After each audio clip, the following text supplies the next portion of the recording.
Greetings and welcome back to another episode of Camp Quest with Gibby and Ian here. We are post-set championships for the Reign of Jafar, and we have a report for you on our deck, the one that we ran in, I think, almost all of our set championships, right? You didn't deviate. Yep. Nope. Neither did I. Switch. So this was our baby project that we put together to take us home a championship, and one of us was successful. I bet you can guess who. There it is. There's that big, beautiful mat there. Well earned, well earned. Congratulations, Ian, on your set championship victory. I came home with some winnings of my own. I placed fifth. I bubbled out of a top four, only on a smaller event that was only 4 rounds, and then I made top 8 on another, where I was third place and lost in top 8 to a really good Blurple player. So, yes. But Ian, you did end up taking home the victory this past weekend, so congratulations on that. Do you want to run us through some of the results that you had throughout your several set championships that you got to play in? Yeah. So I played in 4 set champs across the season, and I think the deck was really, really successful across really all of them. The very first one I went to, I just kind of hit a string of bad luck, and I had some bad matchups and lost some very close games, which actually was funny because early on, Gibby and I were like, we were high on this deck, but we knew it wasn't the most powerful thing in the format, and so we said, okay, what do we want to do? And I almost jumped ship. I almost jumped ship because the first event I went to was slightly smaller.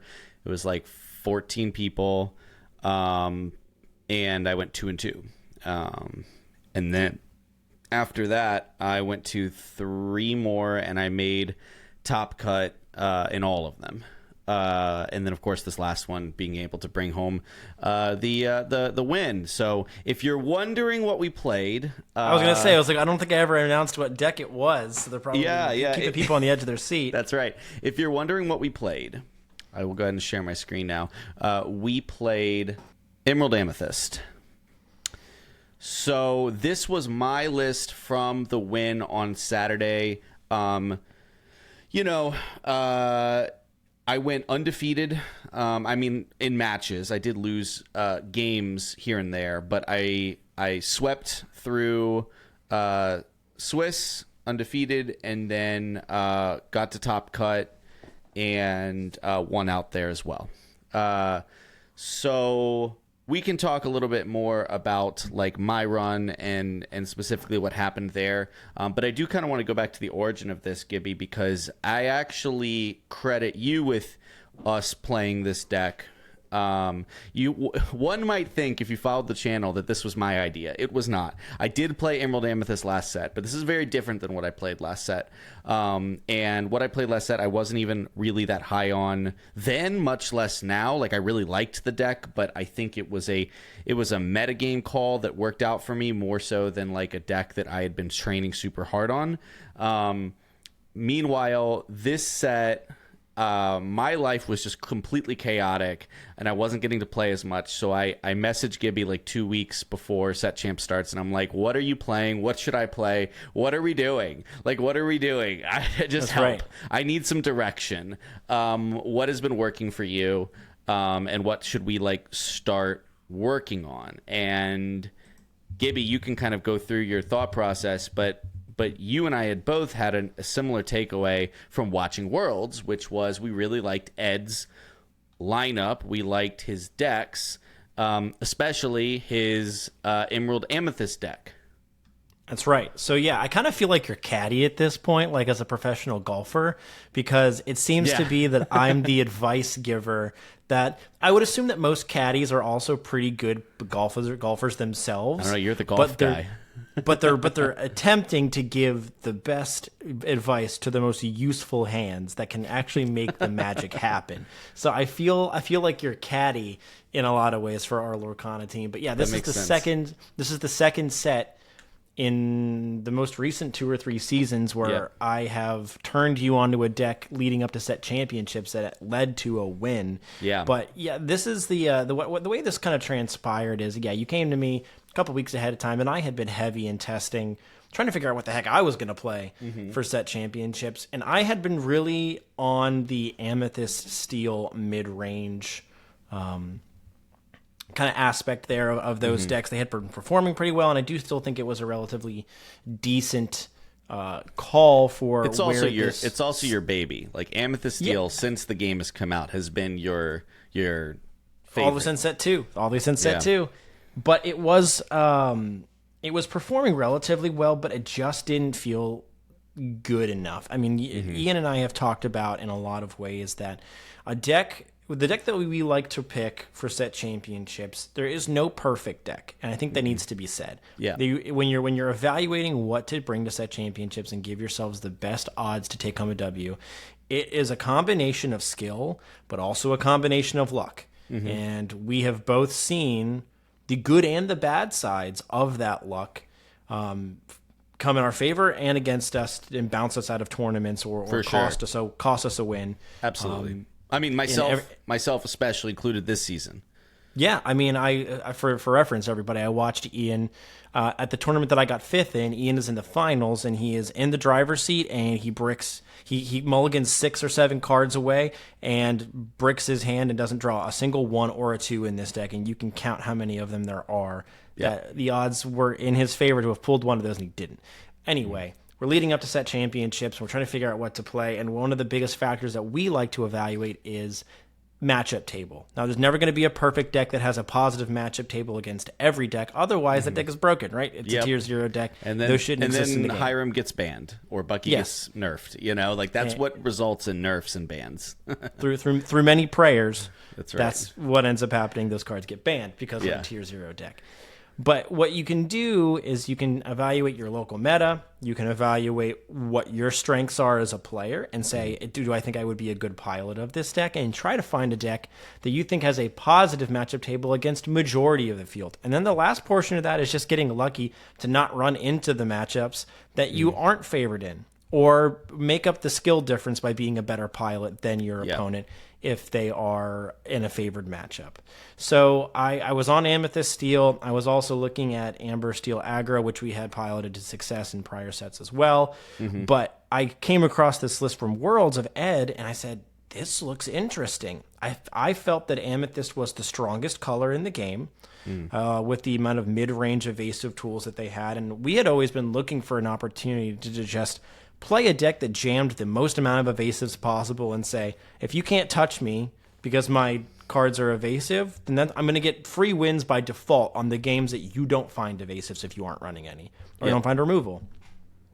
But we adjusted the deck from Ed's list to be, I don't know, less target against specific like red-blue decks. We wanted to make it more balanced and more consistent, because in that best of 3 format that they were playing, and we were no stranger to those formats either from our time during Legends of Runeterra, you build those lineups to be matchup proof against a certain deck, so that way you don't have to ban it, and then everything else that you're running is really good into a certain deck, and they have to win with it against what you've got. So we made it more balanced to be able to handle a little bit of aggro, to be able to get across the finish line against really control-y lists like Blurple or red-blue items, and then just compete in mid-range against other decks that are similar to it that are trying to just grind out and gain that board control with a mid-range style of list. So you and I had certain differences in our decks, but only on a couple of card slots. So this even differs, this list that you're sharing now,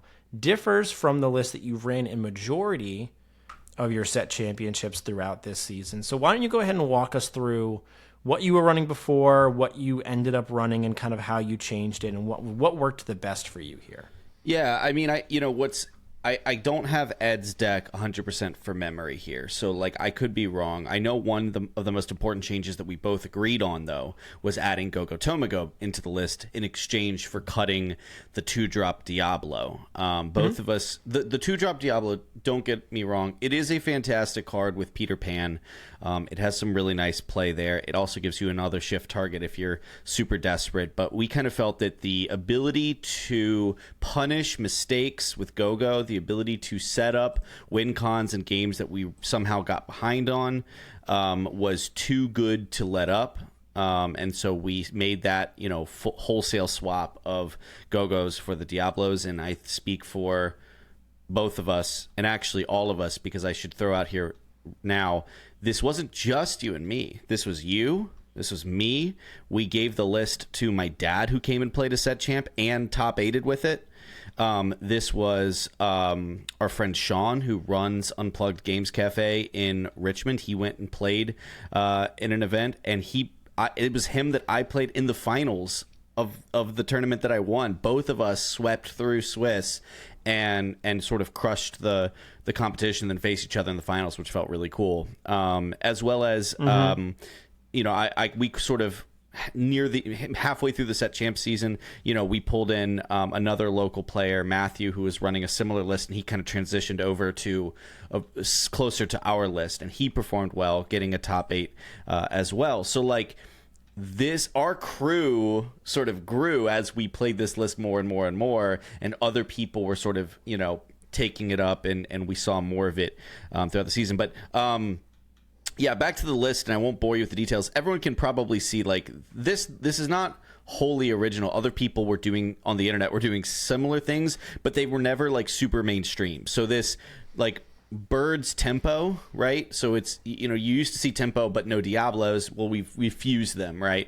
And the big difference here between my list and Gibby's list is really the Crickies and the Hidden Cove. Now, Hidden Cove is one that I added. It was the last change I made before going to the event. I switched it out the night before, and I just wanted one cove because I wanted to change it up, because I'd been going to enough events that I knew everybody, all of the best players in the area knew what I was doing, and the deck was working, but I wanted to be able to surprise people. And with it's a great aspect to have.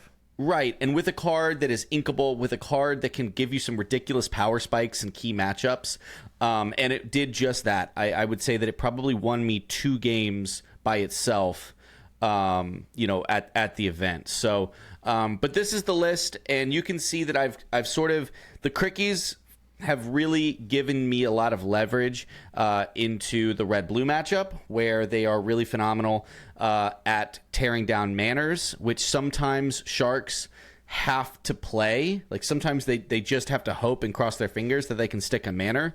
And Cricky obviously tears that down. Cricky's also really good at coming back against an Amethyst, either mirror match against Emerald Amethyst or against a Blurple deck, which I'd say is a pretty unfavorable matchup normally. It gives you the ability to stall the board a little bit, playing out some cheap things and not exerting them, and then a big swing turn where you can play the Cricky and take out a wave of people with these buffed up lower drops. So that's why I played Cricky, was to really tackle that. And also the 3 questing is sometimes, especially against like Ruby Amethyst, I think is where Cricky really shines a lot as well, because not only is it going to give you those swing turns where you can buff something up to take out a shark, but it also can sometimes take out libraries, can take out sometimes every once in a while someone will play Queen's Castle and catch you by surprise. But if you have Crickies, that's usually a great way to turn your baby Diablos that aren't shifted into utility and makes them useful. So that was really helpful. And the 3 quester is sometimes just good to slam after a B prep and say, answer this, right?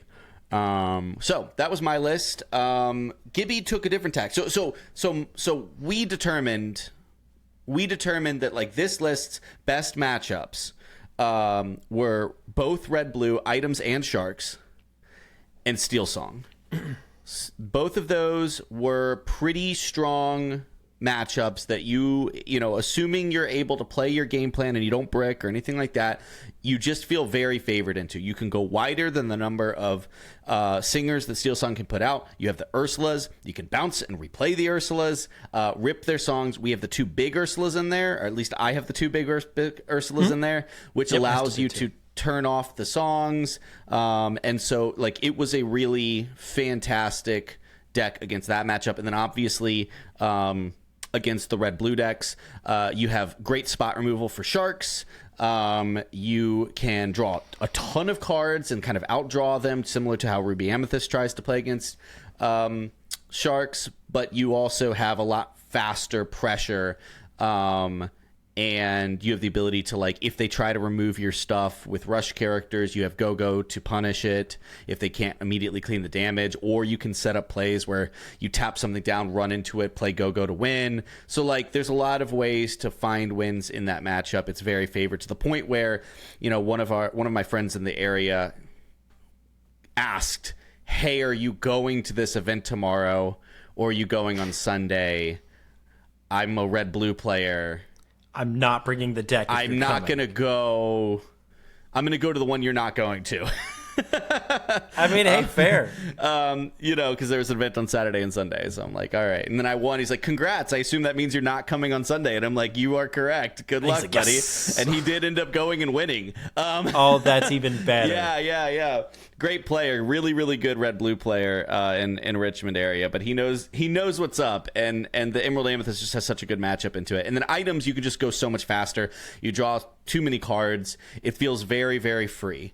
So yeah, that is the strengths. The weaknesses are often other Amethyst decks: Ruby Amethyst, Blurple, and Amethyst Steel. And so Gibby's build was designed to give you maybe another 3 to 5% into those matchups. So Gibby, tell me about your Bell build.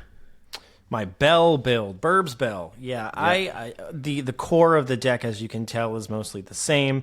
Major differences here. I went one more crab and one less fox, and that is due to the lack of Cricky in the deck. So you have an additional card that provides a similar buff to what a Cricky would do, kind of in the wave, but you can target it a little bit more. You still have the ability to bounce the crab if you want to, or run it into something to give yourself the additional attack of something else you're dropping down on the board, like a Peter Pan, like an Elsa or something like that, to be able to rush into something. But the biggest difference is I cut one Ursula and hedged my bets against Amber Steel, because I still think this deck overall is still going to perform very well against Amber Steel. But I don't think that the second Ursula is going to cost me a win or a loss in these matchups. So, and I feel pretty confident about that. I didn't drop a game against any Steel Song. We also talked about, like, how, especially since after a while in the local meta, like, people knew I was playing Ursulas, there's a fear factor with Ursula. If they see that you have it, or if they know that you've had it from another game, or they know you're playing the same list, like, they will overreact and play around it when you sometimes don't have it. I actually have a good story about that. But so, like, Gibby kind of making the call, I think people will fear Ursula anyways, so I don't actually need to. I can kind of get a little bit of tangential benefit from a metagame perspective. Now, this is not the kind of thing that would work at a, you know, larger DLC, but in a set champs environment where people are paying attention to what's going on around them and scouting decks at the tables, like, there's a benefit to, like, I have one, so you do have to play around it, but I also don't see it as often, and so I don't have to worry about it clogging up my hand. Yeah, you don't know if I'm running multiple copies, but you know at least that there's one in the deck. Yeah. But the major difference for me with the Bell Accomplished Mystic is not only one of my favorite cards, but it wasn't necessarily a homer pick here with this, with me adding it to the deck. What it did do versus Cricky is it gave me a way to maintain board control, even through trading on some of the evasives, which against Blurple more particularly, the evasive battle is how that matchup is won against Blurple. Is 100%. Can you get your evasives in the mid range, which is Peter Pan, Diablo, Genie, Iago, probably more specifically, and Elsa. Can you get those cards to stick on the board better than your opponents? And if you're going first, being able to play an Iago on 4, or play your Peter Pan, and they play 1, and then you tap your Peter Pan, or you tap a Genie or something like that, and they play something, you run your card into their card, and you're trading back and forth, and then you play your you hit them with something with one of your evasives, you play your Bell, heal, fully heal, ruining the math that these cards are supposed to operate with,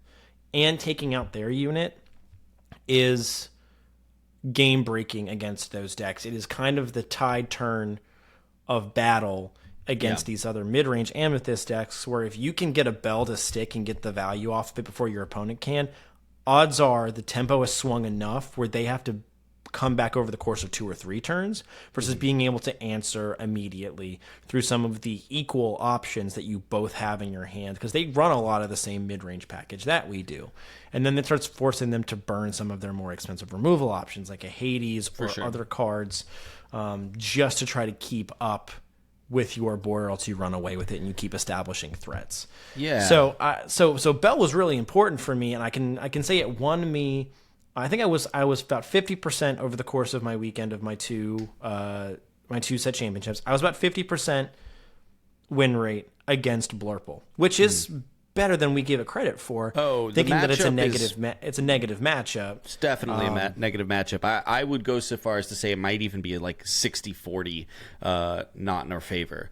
It's winnable, but it is a huge challenge, and again, keeping your stuff alive is such a challenge there, just because they have Bells, they have the Elsas, and they get all of it before you. I also think, just if I may, on the Bell thing, Gibby, I think it tangentially improves your matchup into Amber Steel aggro, which is a tough one because it felt so, in my experience, it felt so RNG. Like, did your Ursula hit their song, or did they top deck into it on turn 3 and then kill your stuff? But the ability to come back in the mid game because you were able to push damage onto their side when they have an unexerted character and they're pushing for 20, that is where Bell really shined over Cricky, I think, as well, is against the aggro decks. And then it also naturally, I think, is a really big game breaker in the mirror. I would say if we played a mirror match, you would be favored because of the Bell. So it's just because of the Bell. Yeah, it being essentially another heavy Amethyst deck, I do agree that it would help within those matchups. Now, but obviously, yeah, I mean, it is obviously, it's not quite as good against the Ruby Sapphire decks. It's one of the things where, Gibby made this call, I think, and I think it was a smart one, where he was like, I think I can beat Ruby Sapphire anyways, so I'm gonna... And I did. And you did. And so I'm going to try to make sure that I'm able to handle a wider range of matchups. But the other thing I'll say, and I think this is a really important thing to highlight, I talked to Lindsay, who you played in the event. I played her in both events, actually. Yeah, you did, yeah. And I said, what's fascinating here is the two of you play me a lot. Both of you, right? And so Lindsay being able to play against you and then play against me, playing close to the same deck, Lindsay's takeaway was Bell was perfect for Gibby because Gibby plays a lot more aggressively than you do. And I am absolutely the kind of person that I'm like, I am going to sit and wait and bide my time and set up a play 2-3 turns from now and try to look at their hand, predict what they're going to do. And not that you didn't do that. I mean, part of the reason Gibby and I played this deck was because of the hand knowledge and that we are good enough players.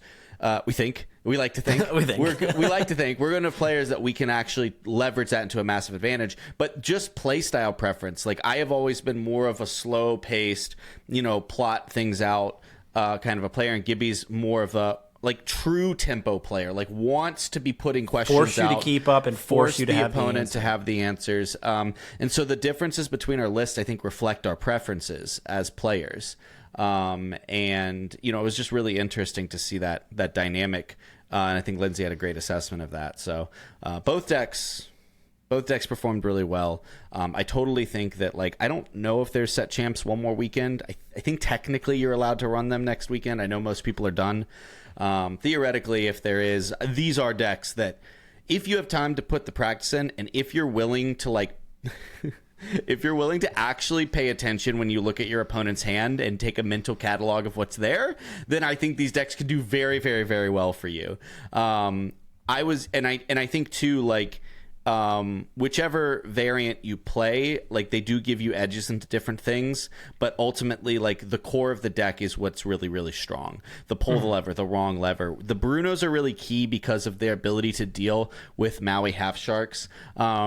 And sometimes like Tamatoas and things like that. But ultimately, like that strong core of the Pans, the Diablos, and all the evasives, it's just really hard for a lot of decks to deal with, and it allows you to kind of like outskill your opponent in these really like tight windows where, you know, you do have to often be the aggressor.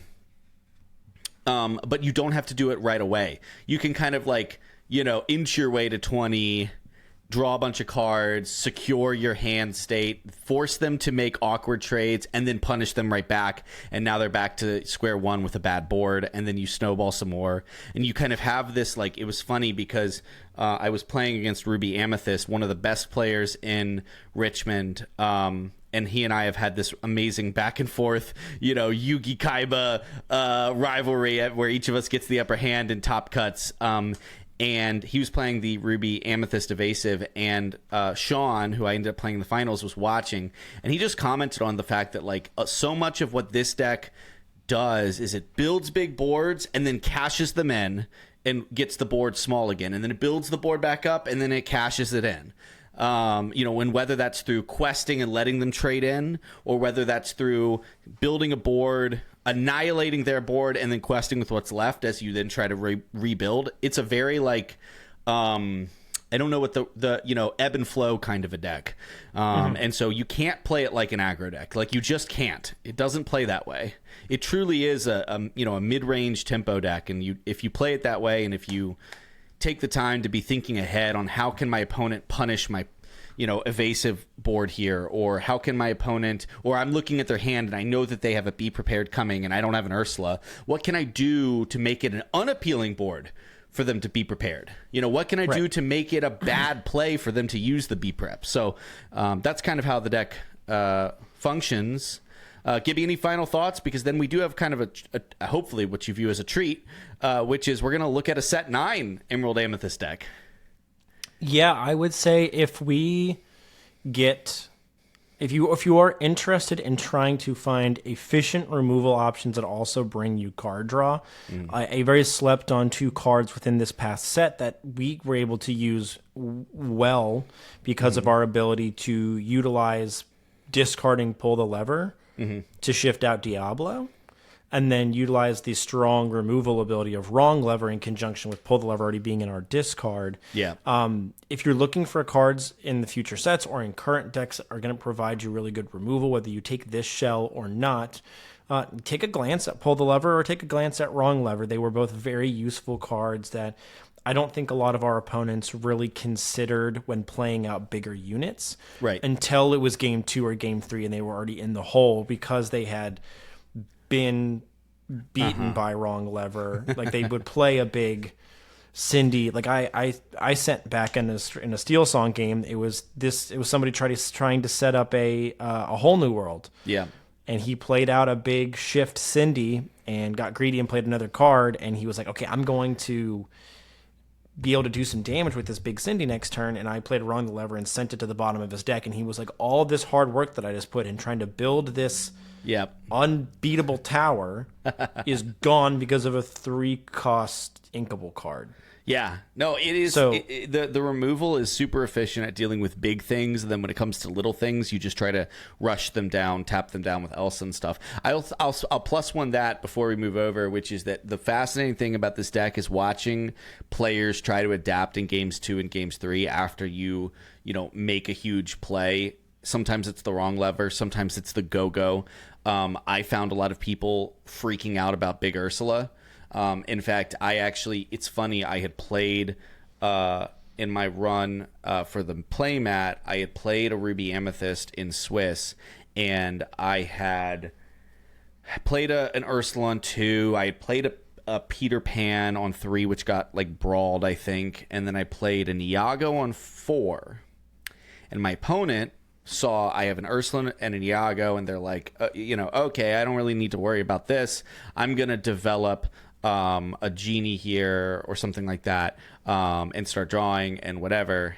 And my ability to shift the Ursula, or no, was it I don't remember what it was. Anyways, my ability to shift the Ursula, exert the genie, let's call it, and then destroy that, was incredible.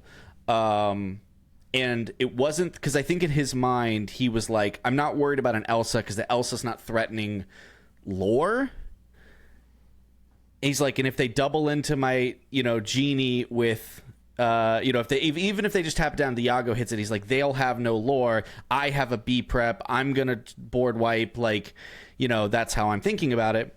And so, but the Ursula being like, oh, well, now there's a 7 willpower 3-quester in your face. You have to respond to this board. You can't wait 3 more turns for the B prep or 2 more turns for the B prep or whatever. You have to deal with it now. And what was really fascinating is then in my semifinal match against another Ruby Amethyst player who had watched me do that to the guy, sees the exact same board state of I have just an Ursula, I develop an Iago. And on his turn, he has a Pan unexerted that he had played on 3 and then just was sitting there clearly waiting for the need to use the rush ability. And then he goes, I cannot let you do what you did to the other guy. I'm going to brawl that 2-drop Diablo because I cannot let you do that. 2-drop Ursula gone. Yeah, I'm going to use my turn to brawl that 2-drop Ursula. And it was like, obviously I'm like, well, I don't have the shift line. And what it was is it was like, killed it. I didn't even have the 7-drop. Like, I didn't even have it. Afraid. He just knew it would be game over if I did have it. So it was just like, yeah. And that's the cool thing about this deck is it makes your opponent feel like they're seeing ghosts. They're Sam Darnold out there on the Jets. They're seeing ghosts. So anyways, that's this. Let's look at set 9 though, Gibby. This was sort of a fun mental exercise I did the other day, which is I was kind of looking at the new cards, what's being reprinted and what's going, and I'm like, obviously, if you look at this list, like, we're losing the bounce stuff, we're losing the shift Diablo, we're losing the Peter Pan, right? And we're losing friends and Brunos. Like, what are we doing, right? We're losing Cricky, which is brutal. I'd love Cricky to be reprinted. Cricky's one of my favorite cards. So I'm like, what do we do? And this is what I came up with. Now, there's a lot of 2s and 3s, and that's because my testing process in a new format is play more cards and then figure out what does and doesn't work. Okay?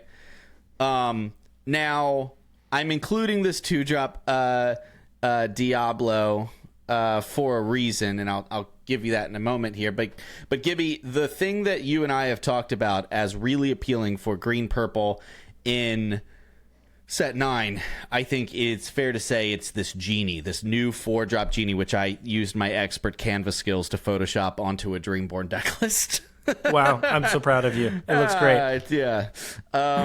So this 4-drop genie, evasive, 2/3, quests for 2, inkable, not bad. Oh, I actually photoshopped it over the wrong genie.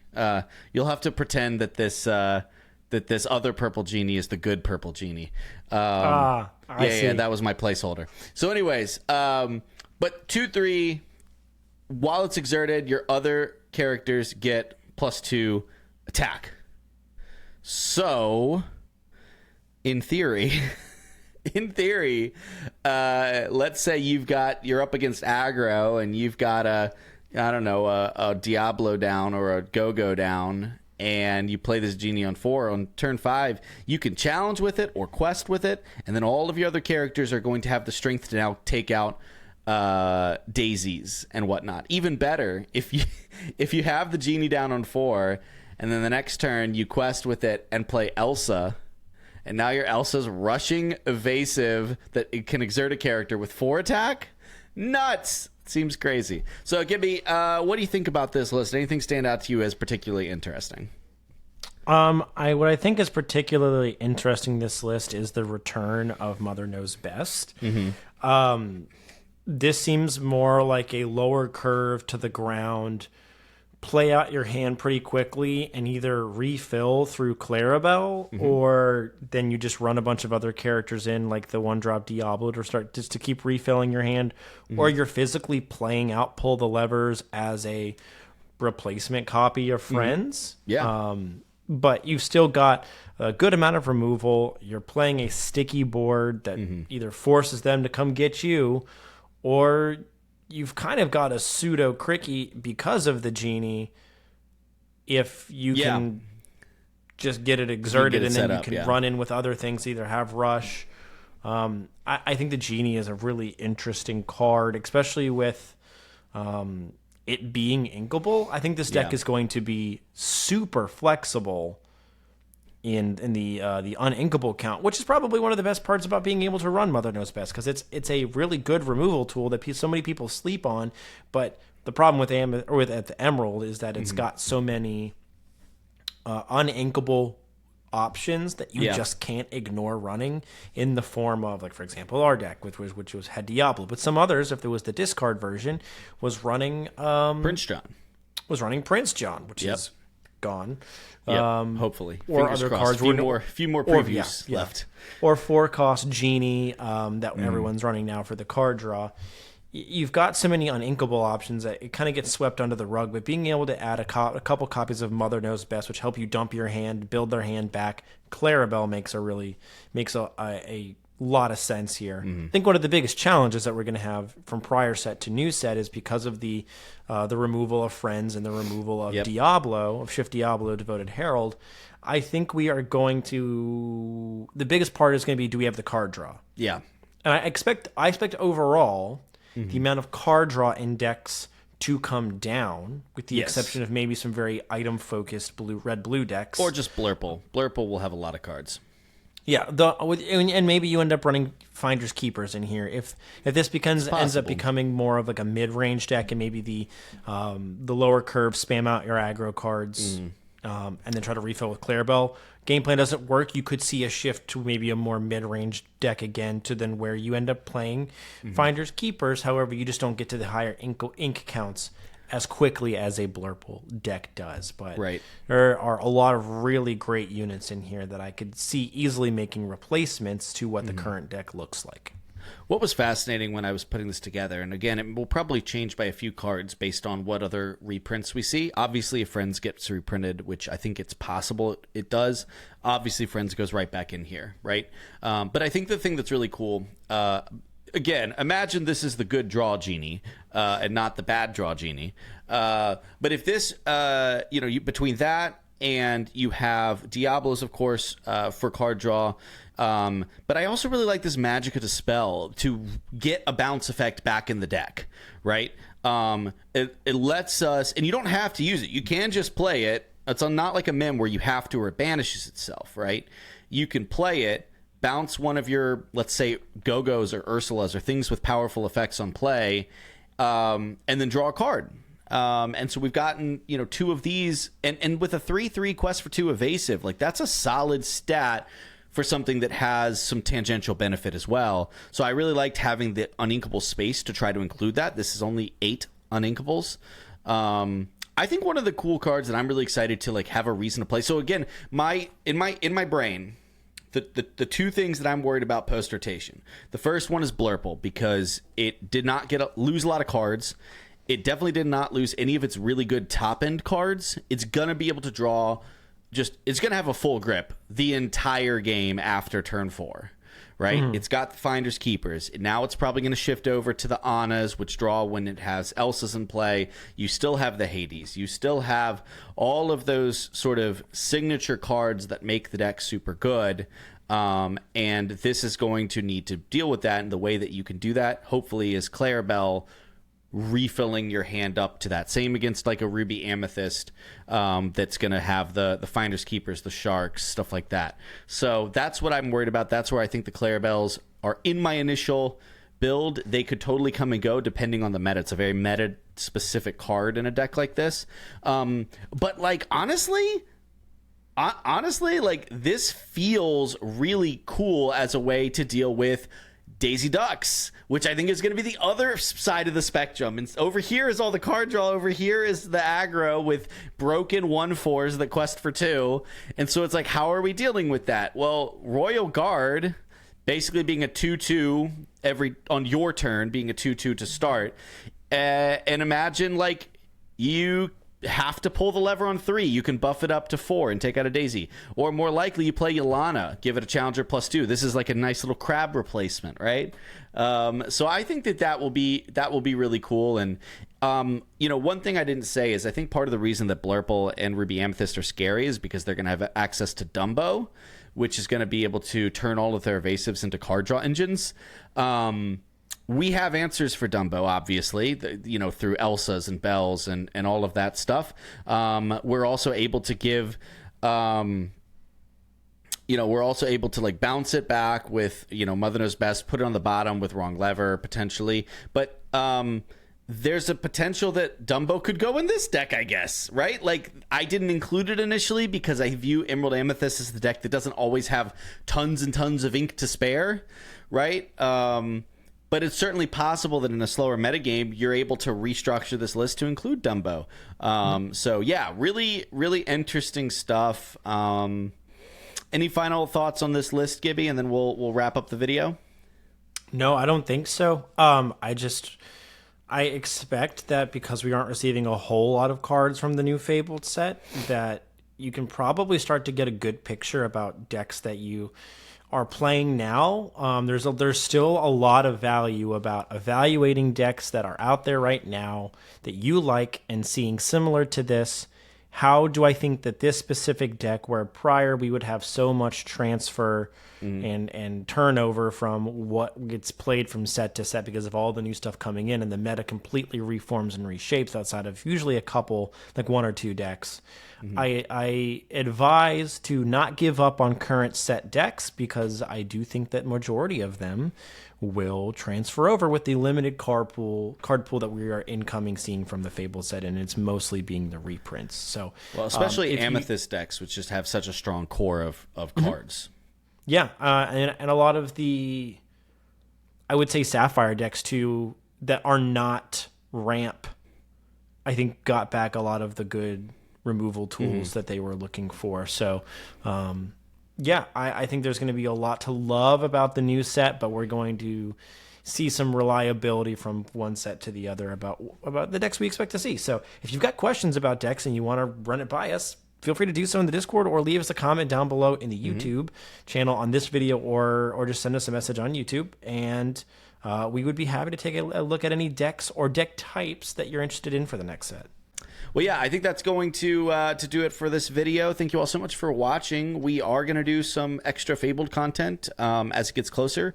You can definitely expect to see the Local Lore podcast with Lindsay and I, as Fabled drops, as well as, right after, as we begin reacting to the different decks that are popping up and stuff like that. I know Gibby is probably going to be putting together a video or 2 here and there.